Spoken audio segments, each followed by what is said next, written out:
Good afternoon, students. So in last class, we had discussed about characteristics of operational amplifiers. We discussed about general characteristics of operational amplifier. So now we discussed about AC characteristics of operational amplifier. So now today in this class, we will discuss about DC characteristics of operational amplifier. Why there is a existence of DC characteristics of operational amplifier, and what is meant by the DC characteristics of operational amplifier, and what is its main behavior and all. So here we discussed about general characteristics before in previous class, like open loop voltage gain, input offset voltages, input offset currents behavior, input resistance behavior, output resistance behavior, and all. And also in last class we discussed about AC characteristics, frequency response, stability, and frequency response, stability, and we discussed about drift, voltage drift, and all. Okay, so now we discussed about AC characteristics. AC characteristics. So here in AC characteristics, we discuss four important characteristics of that is input bias current, input offset voltage, input offset current, and thermal drift. So before going into the discussion of DC characteristics, so what is the condition happened? Why the condition happened? And how the condition happened of DC characteristics of operational amplifier existed in our discussion. Okay, so how this condition existed, how the DC characteristics happen means, that means how these four parameters are formed in operational amplifier. Okay, here we have four parameters are formed in operational amplifier. One is input bias current, and second thing is input offset current, and input offset voltage, and thermal drift. So if we see one by one how these characteristics happened. So first one is input bias current, input offset voltage, input offset current, and thermal drift. Okay, so in operational amplifier, here we have one or more number of transistors, which are connected in an active manner. One or elements like active elements, passive elements are connected in combination. So these active elements are nothing but transistors, and the passive elements are nothing but other elements. And here in particular, active elements is nothing but transistors, UJTs and VJTs, whatever are there present. Okay, so here in the particular transistor construction, we use the symmetrical and identical transistors. They are designed to operate in an same mannerism. Okay, but actually what happens means there is a mismatch in the operation. Okay, some mismatch in the operation in an operational amplifier will cause an on off in the transistors,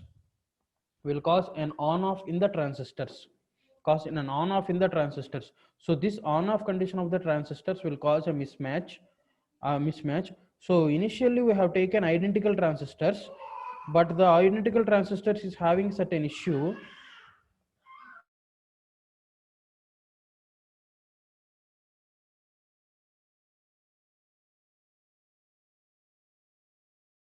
These identical transistors will create some issues during the on-off conditions, and that means they don't operate at the same instant, and that creates the mismatch in the operating condition. Okay, so another important thing, why is the causing of DC characteristics? Why the DC characteristics exist means, so here external we are applying DC biased voltages. Okay, so whenever we are applying the DC biased voltages, this DC biased voltages will cause some external and internal disturbances. These parameters cause these external disturbances or internal disturbances are caused mainly due to DC biased voltages. Okay, so we know that from the transistor. So this is a schematic diagram of transistor. 5 terminals are existed.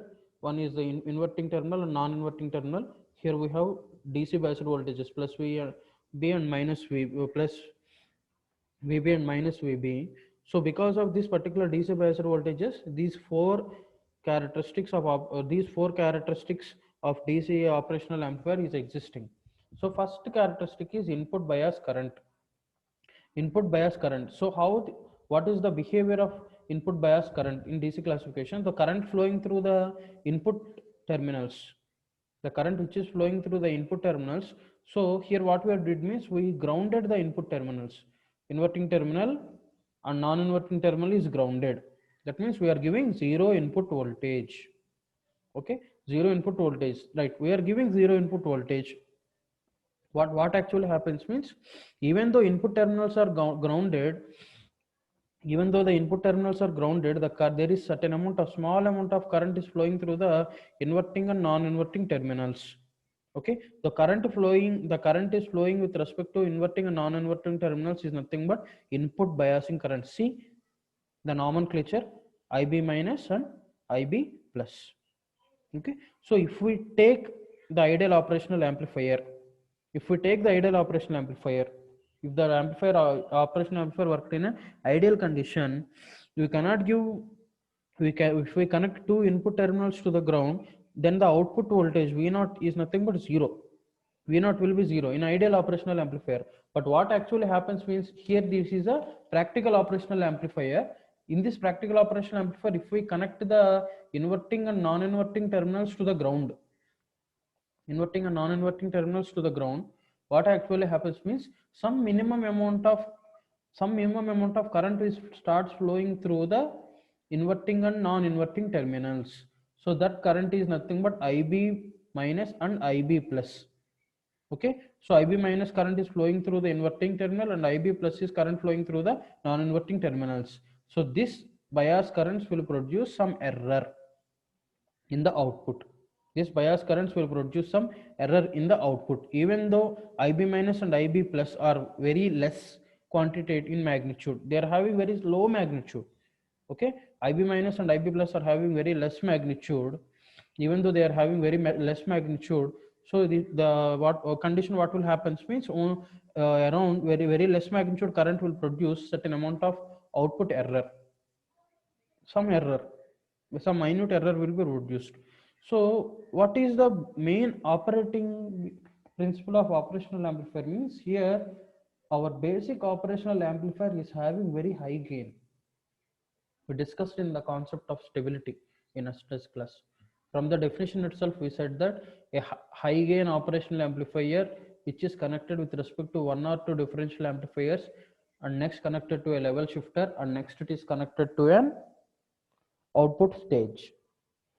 So if it is a high gain amplifier, if the application is a high gain amplifier, the operational amplifier will work with high voltage ratings.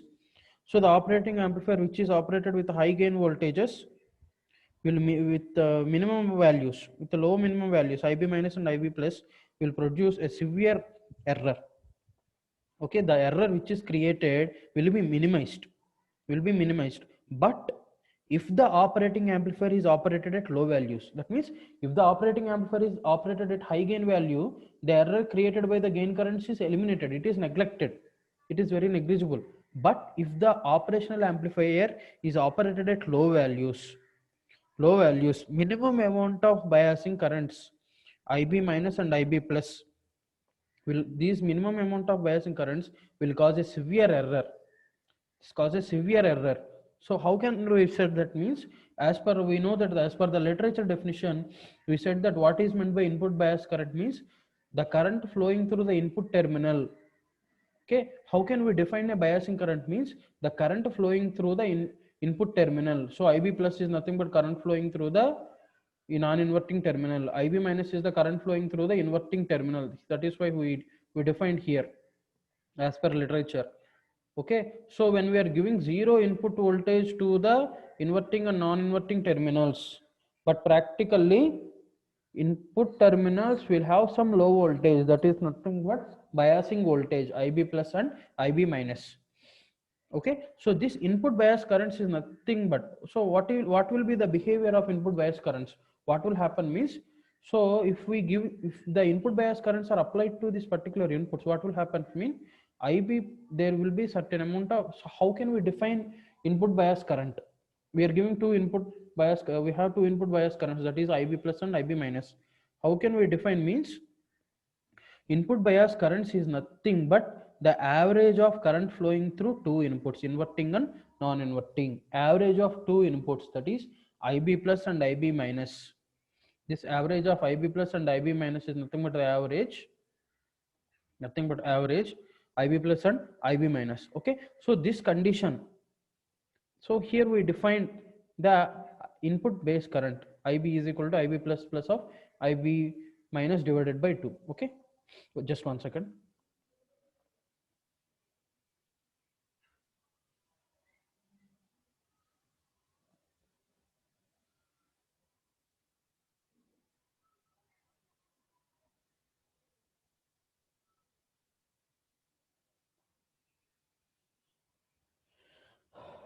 Okay, so how can we define the input bias current means? So here this input bias current is defined with respect to average of two input base currents which is flowing through the inputs. Okay, this condition is due to the mismatch in the operational amplifier. This condition is due to the mismatch in the operational amplifier. So how this mismatch happens means this mismatch is happened only because of the input bias currents which are flowing through the inverting and non-inverting terminals when both of them are grounded. Okay, so this is about input biased voltage, and this is about the definition of input biased voltage. So if we see the terminology, how much amount of input bias current flowing means, if the operational amplifier is designed with BJTs, bipolar junction transistors, the input bias currents is around 500 nanoamperes, is very less. Okay, for an 741 integrated circuit is constructed with the BJTs. Okay, if the operational amplifier is constructed with FETs, so input bias current is around 50 picoamperes or less at a particular room temperature. That means this particular current, when it is with this particular bias current, when the operational amplifier is constructed with FET, that is 50 picoamperes. That depends upon the behavior of temperature, room temperature. So coming to the second discussion is input offset current.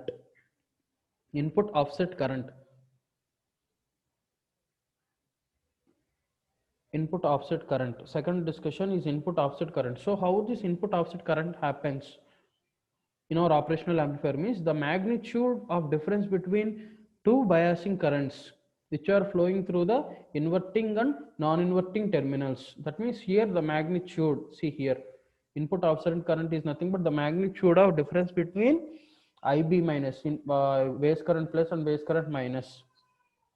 Okay, that is represented with respect to input offset current. Okay, the magnitude of difference between biasing currents which are flowing through inverting and non-inverting terminals, that is represented as input offset current with an acronym capital I suffix IOS, input offset current. Okay, right.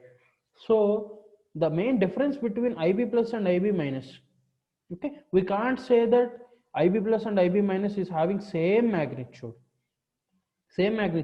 but there is some value of the current which is flowing through inverting and non-inverting terminals. There is some value of current which is flowing through inverting and non-inverting terminals. Okay, so if we take in the definition as granted, that means the input stage of operational amplifier, two input transistors, and one is connected to the input stage, so there is a transistor mismatch happened and there is a current difference. Okay, so the maximum difference is created here. Okay, IOS is equal to input offset current is equal to IB plus minus of IB minus. So how can we define input offset current? What is the practical value means, ideally for an ideal operational amplifier, input offset current is 0. Ideal operational current, input offset for an ideal operational amplifier, input offset current is 0. Okay, but for a practical operational amplifier IC 741, the value is around 200 nanoamperes. Okay, so coming to the third discussion, this is about input offset current. How can we define input offset current? Input offset current is defined as the magnitude of difference between IB plus input base current of the inverting amplifiers and input base current terminals of inverting and non-inverting terminals. That means the magnitude of difference between biasing currents which are flowing through the inverting and non-inverting terminals. So coming to the third one is input offset voltage. Sorry, input offset voltage. Okay, the voltage is present when the input terminals are grounded. Okay, when the both the input terminals are grounded. See here, see our schematic. Both the input terminals, inverting input terminal and non-inverting input terminal is grounded. The voltage is present when both the input terminals are grounded. That is nothing but input offset voltage. The voltage which is present at the input terminals. How the voltage is present means here at the input terminals, even though the inverting and non-inverting terminals are grounded because of the biasing currents. Due to the biasing currents and some offset currents, input offset currents, some voltage is created or some voltage is present at the input terminals. That is called as input offset voltage. Input offset voltage. That means when both the input AC terminals are grounded, both the input terminals are grounded. In an ideal operational amplifier, the output is zero. Ideal operational amplifier, the output is zero. But what actually happens means in practical operational amplifier, operational amplifier produces some small output voltage. Some small output voltage. So okay, so to eliminate this output voltage, we are applying two inputs. Okay, see, remember the pin diagram. Remember the pin diagram of IC 741. Remember the pin diagram of IC 741. We have the pin diagram here. So this is the pin diagram of IC 741. Okay, so we grounded both of the inverting terminals and non-inverting terminals. Inverting terminals and non-inverting terminals. Okay, so but due to the biased currents, certain amount of voltage is present. That is nothing but input offset voltage. So this input offset voltage can be eliminated through the offset nulls. Okay, see pin 1 and pin 5. The main purpose of pin 1 and pin 5 is to eliminate input offset voltage. Okay, the main purpose of pin 1 offset null and pin 5 is to eliminate input offset voltage. Okay, input offset voltage. Okay, so the input offset null will eliminate the input offset voltage which is presenting in the inverting and non-inverting terminals. Inverting and non-inverting terminals. So if we see how that is happening means,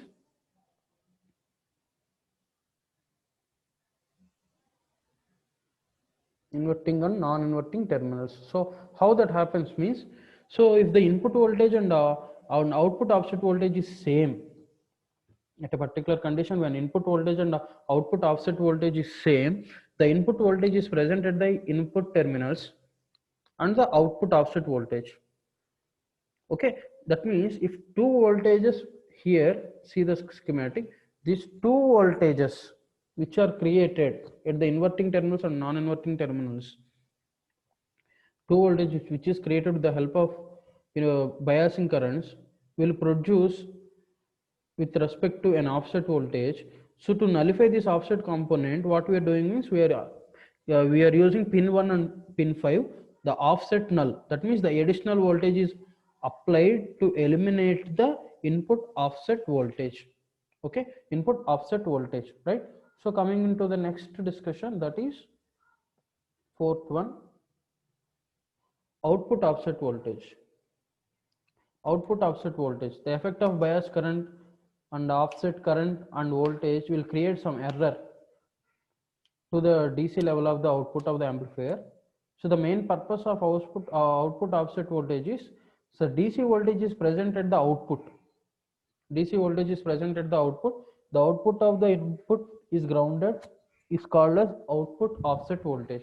Okay, the level shifter will eliminate the output offset voltage and the DC component of offset voltage. Okay, the main purpose of level shifter is to eliminate the DC components and DC ripples. Okay, so whatever the DC components here we are having, that means the main creation of DC component is due to input bias current, because input bias current is in DC. That input offset bias current is producing offset current and again input offset currents is input biasing currents is creating DC offset voltage. Okay, these values are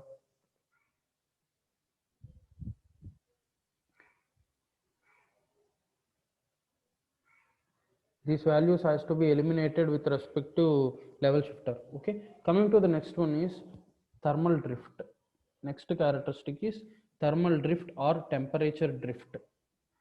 Okay, the output of the operational amplifier depends upon supply, like input voltages, temperatures and time.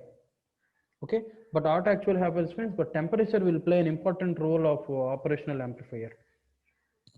The performance always depends upon temperature will affect an entire operation.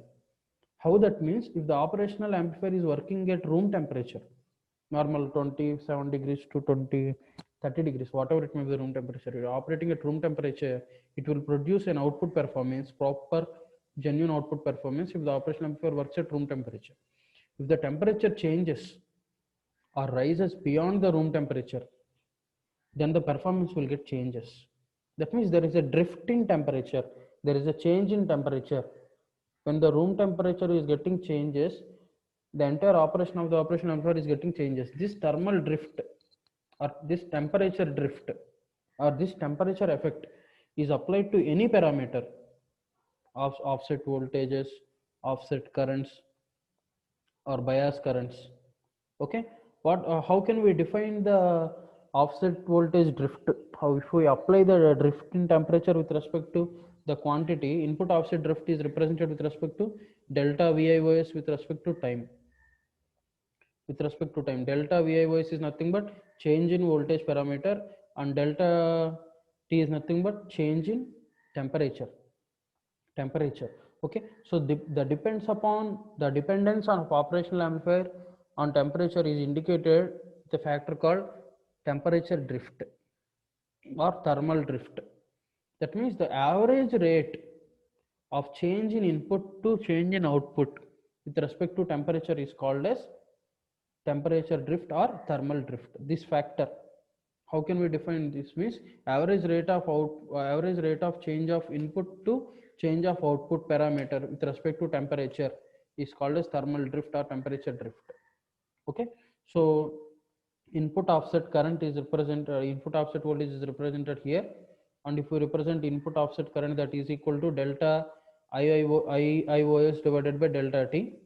Okay, how can we eliminate this temperature drift? Means if we use a heat sink or a cooling fan or a cooling duct, if we use a heat sink, cooling fan or cooling duct, we can protect our operational amplifier from this temperature drifts. Okay, from the temperature drift. So we discussed about the things, we discussed all the parameters up to now. We discussed all the characteristics for open loop operation amplifier, for practical operational amplifier. Okay, so the difference means here, difference means, what is the main difference with open loop operational amplifier and the proper connected operational amplifier? Means if we connect the gain, if we connect the feedback loop properly, what happens if we connect the feedback loop? See here, so this is a normal schematic structure.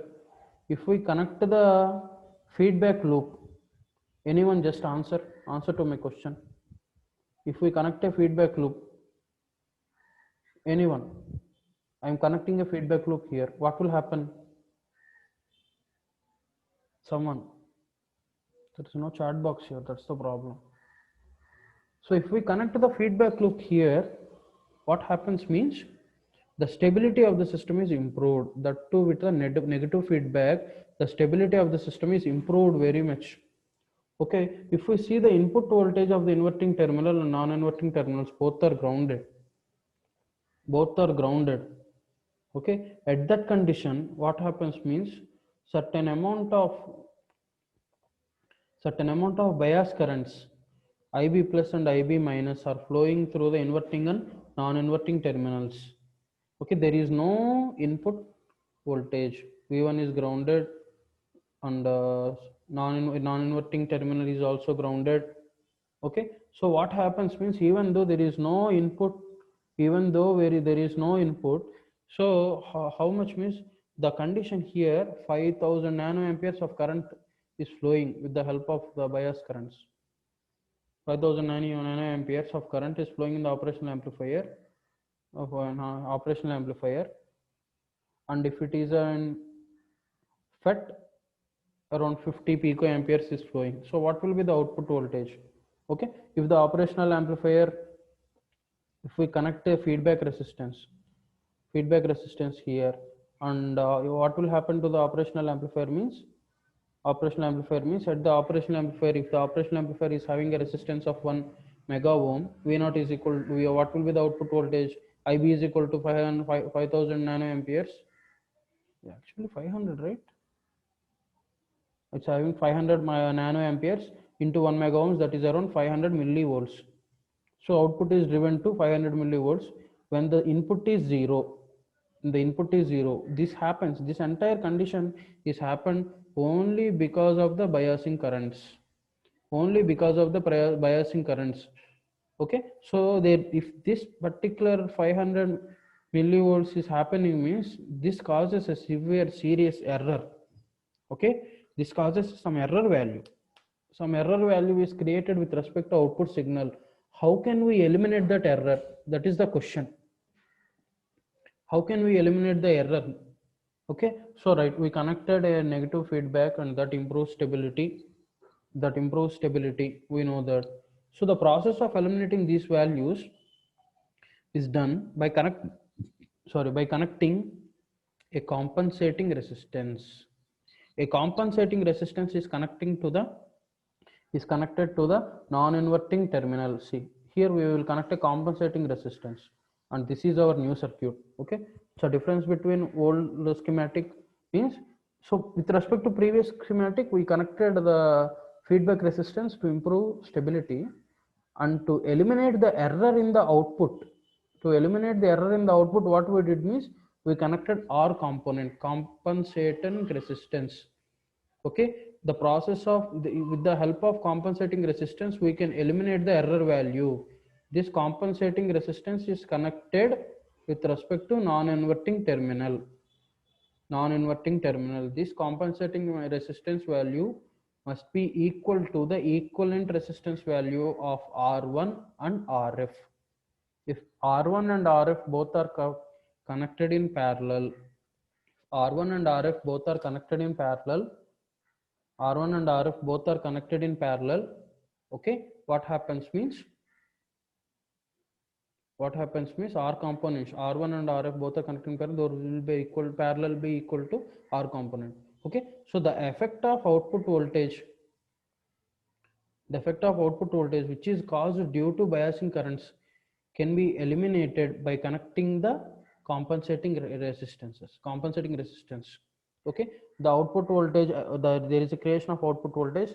That output voltage effect is caused with respect to biased currents, that is eliminated with respect to compensating resistance. So let us see the mathematical analysis of compensating resistance. Okay, our objective is to eliminate the output voltage. Our objective. Sir, sorry sir, Vamsi sir. Sir, చెప్పండి sir. ఒక 4 minutes ఉంది sir, ఇంకా 2 కి time. Already నేను next sir చెప్పాను శివ గారికి, he will log in at 2:10. Okay sir. I will conclude now and I will leave. He will log in at 2:10. Okay, so let us see the mathematical analysis. Of this particular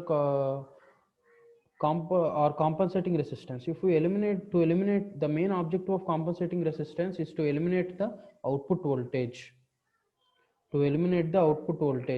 Okay, there is no input current. If we eliminate the output voltage, because if there is no input current, that means if the input is zero, okay, the difference between inverting and non-inverting terminals will be zero. How can we say input is zero? Means here the V1 is zero, that is inverting terminal is zero and grounded, and non-inverting terminal is grounded with respect to compensating resistance. That means the total input is zero At that condition, the difference between input inverting and non-inverting terminal is 0. So here, see, in this schematic, we said Vd is equal to 0 volts. Vd is equal to 0 volts.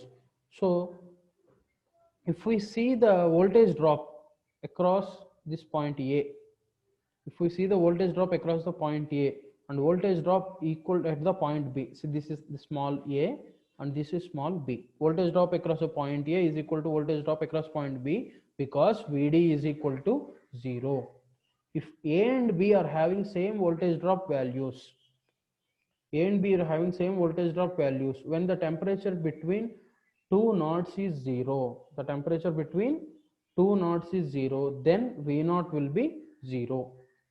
Okay, if VA is equal to VB, that means voltage across A point with respect to voltage across B, if we apply 0 output voltages to the terminals, some output voltage is present with respect to A and B. Okay, even though VD is equal to 0, some voltage is present at the terminals of A and B. This is due to biasing currents. Okay, but these two voltages, some voltage present at point A and point B, must not be equal to VD. Okay, so how can we say means, if we do the loop analysis KVL, that is V minus V1 with respect to voltage minus V1, this is minus V1, and voltage at this particular loop is 0 plus V2 voltage across the feedback resistance minus V0. KVL to this particular path. See, ground V1 R1 RF V0, this particular path. So this is the particular KVL we got, minus V1 plus 0 minus V2 and 0. So from this particular thing we can say that V0 is equal to V2 minus V1. V2 minus V1, output voltage V0 is equal to V2 minus V1, where V2 is nothing but voltage across the feedback resistance. V2 is nothing but voltage across the feedback resistance, and V1 is nothing but voltage across the compensating resistance. V1 is nothing but voltage across the compensating resistances. So from that, V1 is equal to IB into R component, and base current IB plus is equal to, so from this expression, if we take V1, we know that from the normal voltage and current relations and resistance relations, voltage is equal to V is equal to IR. Okay, from that V1 is equal to IB into R component. This V1 is equal to current actual base current here present in this arm, non-inverting arm, that is IB, into resistance is R component. Okay, right. So that is equal to V1 is equal to IB plus into R component. Okay, so what will happen to IB if we calculate IB from this? IB is equal to V1 divided by R component. So by selecting the proper value of R component, by selecting the proper value of compensating resistance, V2 value can be cancelled with respect to V1 value. Okay, V2 value is cancelled with respect to V1 value.